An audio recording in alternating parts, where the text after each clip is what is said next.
I don't really get that other one.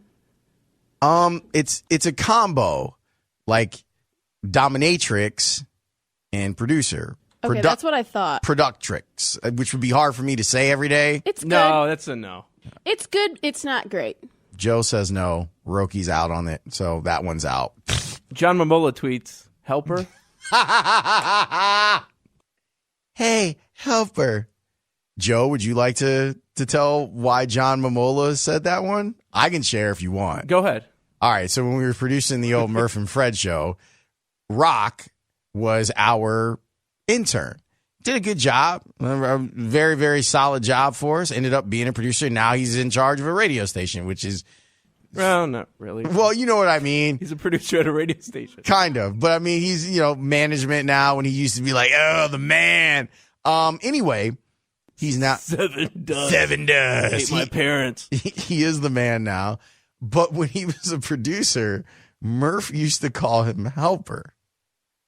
Like, he either didn't feel it was important to learn his name or didn't care what his name was. So he'd be like, would you tell helper that I need him real quick to make a photo stat? He would always call me Jay, meaning Jay Zawoski. He always called Jay Joe. Great. Messed that up. And the most important thing to Murph was the card table. Did you deal with the card table? Yeah, absolutely. And had set that up. For an intern, for you to have a successful internship, you must be able to fold up the card table in the last break of the show successfully and then tuck it away in the studio where it's supposed to go.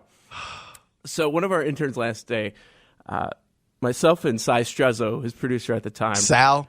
Yes. We told one of our interns, like, okay, you got to do it the wrong way. It's your last day. Go out in glory. So the way Murph would be upset, how you would fold it the wrong way, is if the legs are facing you. Oh, right. He wanted the table side facing. Yes. The legs had to be facing the opposite. Laces out! Yeah, exactly. Laces out! So the kid goes in there. He's looking at us, and he does it the wrong way, the way Murph hates it. And Murph flips out. You didn't learn anything in your internship. You're caught in jail. Look at you. You're caught in jail. The kids try to hold back from laughing, and he basically kicked him out of the studio, and he comes walking back, and we're dying. That's crazy Don't get caught in jail. Like, what? Who cares if the job gets done? Why do the laces have to be facing Laces that way? out. Laces out. Yes. That's what it is. Okay. It's like a kicker. A little crazy town. Yeah. So, yeah, he was helper. I was always called by my full name, at least to my face. But I was never addressed. It was always, hey, Matabatacola, tell Laurence Holmes that we're going to do golf tip next. Was golf tip every day? We did it. Okay. We did that. Whatever next segment, that's what it would be. And Maddie would literally turn, because Maddie. Maddie would literally turn and be like, hey, Laurence Holmes, golf tip is going to be next. Did he ever tell you the scores on the four story? I think it is Maddie's greatest moment at the score was the scores on the fours. All right, before we go to break, and we'll get back to your phone calls in a minute, I'll share this with you. Okay. So Maddie has a finger that he hurt a long time ago. I think it's his pinky. I know the story now. He hurt it a long time ago, so it doesn't really straighten all the way out. I think he was maybe playing softball or something, and he jammed it. So we used to do this segment on the morning show called Scores on the Four. Scores on the Fours. And then Fred would go through everything that happened the night before. And it was just kind of just a quick reset. I actually kind of liked the concept of it, but it would break up conversation. Anyway, so what would happen is that Maddie would hold up, even though there's countless clocks in the studio, would hold up four fingers, saying it's time for Scores on the Fours. Well, one day, I don't know why, but Maddie was holding up the four fingers, and he had the pinky bent. And so he's now, granted, it's 6:44 or whatever it is. So you know that you do this every 10 minutes of every show. So why aren't you doing it? And so like I think we ended up going to break. And he's like, why didn't you do scores on the fours? He's like, yeah, you're only holding up 3.5 fingers. And I lost it. I absolutely lost it.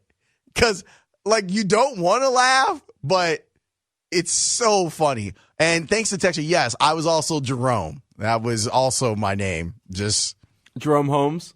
I don't know where that came from, but I was magically Jerome. Hey, Jerome. I'm looking in the studio like, who the hell is Jerome?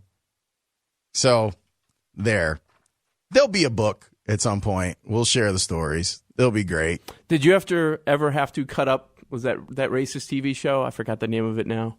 Which one? There's a lot. That he would want cuts from an old cartoon. I'm blanking on the name. I don't know if I had to do any of that stuff. I know Hood did. Oh God. Jonathan has got some stories for you for sure.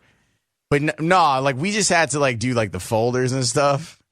Like he wanted like a folder every day, just kind of like the news of the day. And I was just like, I'm not doing this. So but it was interesting. I learned a lot. Meaning what not to do? Not necessarily. One of the things I really appreciated about Murph as a talk show host is sound. He loved playing with sound. And I think that it's a lost art in our business. I thought that his sound needed to be updated, and that was a daily struggle. You know, like it's great that you want to play It's Home Run or Nothing or something from the old Home Run Derby with Ernie Banks in the 60s, but again, maybe we should see if we can update what you're talking about. But the concept of playing with sound, I think, is a really good one. Yeah, as weird as it sounds, in radio now, playing with sound is forgotten about. Yeah, I don't know why people don't do it more. I mean, for us, the nighttime show, it gives us a lot more flexibility to do stuff like this, but we get all this sound in, you know, from Cubs camp or White Sox camp or Bears or whatever, and a lot of it just goes unused. And it's great for starting conversations or illustrating a point. So in that regard, I really like that. Like I like that way of thinking of putting a show together. It's just that there was a lot of crazy that you had to put up with. And it let me know that a lot of radio show hosts are eccentric. I can't wait for the stories that you guys tell about me. I can't wait to be sitting at home 10 years from now or whatever, and Roki's hosting middays, and she's like, you know what Holmes used to do? This fool. You know, I can't wait. We used to do these stupid videos, and when I try to get on Snapchat, he didn't even want to do anything. What a jerk.